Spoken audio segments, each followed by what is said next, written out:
week we are going to compare different versions of the same story. The story that we're working on is the Gingerbread Man. And comparing different versions of the same story helps us to understand the story better and to think more about the setting of the story, the characters of the story, and the events of the story.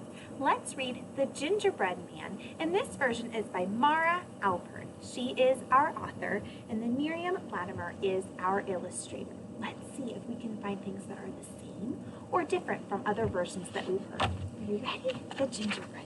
Oh, look at all of those baked treats, and look at that, I even see some baker's hats. The Gingerbread Man. Mr. and Mrs. Baker lived all alone. Day after day, they baked big, gooey cakes, sweet, crumbly pies, and piping hot pastries. But they had no one to share them with, and that made them very sad. Then one day, Mrs. Baker made a little gingerbread man to cheer them both up. He had jolly jelly buttons and a big icing smile. Dusting the flour from her hands, she popped him into the oven.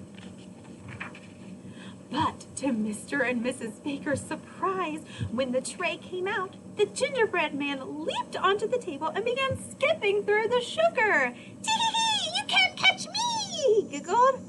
"Bless my cinnamon stars," cried Mrs. Baker as they chased him over pots, under pans, and all around the kitchen.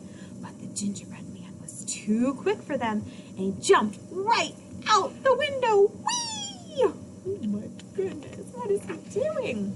Scurrying along the path, the gingerbread man ran into a very hungry cow.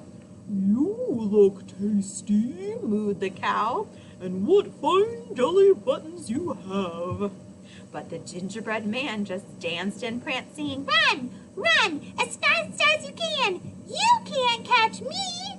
I'm the gingerbread man." And off he ran as fast as his gingerbread legs could carry him. With a great moo, the cow thundered after the gingerbread man. He went past the milk churns, through the barn, and around the haystack until, crash, the haystack tumbled over right on top of the cow. "Oh, milkshakes," cried the very dizzy cow. The gingerbread man scampered up the hill. At the very top was a very hungry... What is that animal? It's a goat. "Good day," bleated the goat. "I love munching thistles, but you look even better to eat." But the gingerbread man just whirled and twirled, singing, "Run, run, as fast as you can. You can't catch me. I'm the..." What did he say? "I'm the gingerbread man." And off he zoomed, leaving a trail of gingerbread crumbs behind him. So the goat dashed after the gingerbread man. He went through the thistles, over the gate, and in and out of the apple orchard until, smash! The goat butted right into a tree, and the apples came tumbling down with a thud, thud, thud. "Oh, applesauce!" cried the goat, rubbing his head. Oh, I bet that hurt him. Oh, look at the gingerbread man. He is laughing at the goat. How do you think that would make the goat feel? Even worse, I bet. That is not very kind. "Tee!" laughed the gingerbread man as he frolicked through the meadow. There, dozing in a tree, was a very hungry cat. "Hello," meowed the cat. "You look like the perfect snack." But the gingerbread man just wiggled and giggled, singing. What does the gingerbread man say? Do you remember? He says, "Run, run, as fast as you can. You can't catch me. I'm the gingerbread man." And off he whooshed, racing down the lane. Licking her lips, the cat chased the gingerbread man around the bush, through the daisies, and toward the pond. The cat leaped up, up, up, oh, and came down, splash, right in the middle of the cold, wet pond. Oh, Whiskers, grumbled the very soggy cat. As the gingerbread man ran down the hill, he began to laugh and sing, "Tee-hee-hee, I'm having fun! I've run away from everyone! A curly-haired woman, a man in a hat, a cow and a goat, and a silly old cat!" But when the gingerbread man reached the riverbank, he stopped and shivered. "Too cold! How do I cross?" Just then, who appeared? A fox appeared. "Hello, little gingerbread man," he grinned.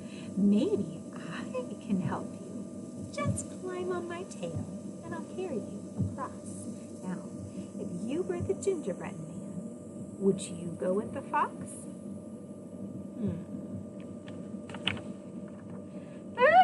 "Too chilly," the gingerbread man squealed as the fox paddled into the river. "Then why don't you climb on my back?" asked the fox. "Too wet," squeaked the gingerbread man as the water swirled at his feet. "Climb onto my head," smirked the fox, and the gingerbread man scrambled up. What would you do if you were the gingerbread man? Would you go on that fox's head? All the other animals had wanted to eat him. I wonder if it's a good idea to go on with the fox on his head. But the water rose higher still, so the gingerbread man climbed to the top of the fox's nose. "Tee-hee-hee! They'll never catch me!" he cried. Just as, what do you think the fox is going to do? The fox tossed the gingerbread man up into the air, opened his mouth wide. Snap! And that was the end of the gingerbread man. "Oh dear," sighed Mrs. Baker. "What a naughty gingerbread man he was." "I'm still hungry," mooed the cow. "Me too," bleated the goat. "So am I," meowed the cat. Then Mr. Baker said, "Let's all go and bake something else together." So they all trotted back to the bakery to mix and stir cakes and pastries and pies, but no more gingerbread men. It was a fantastic feast, and with their 3 new friends, Mr. and Mrs. Baker were never lonely again. The end. Oh my goodness. They tried to make the gingerbread man so they would have someone to share their treats with, but that didn't work. But they still made friends at the end of the story. We'll see you again soon.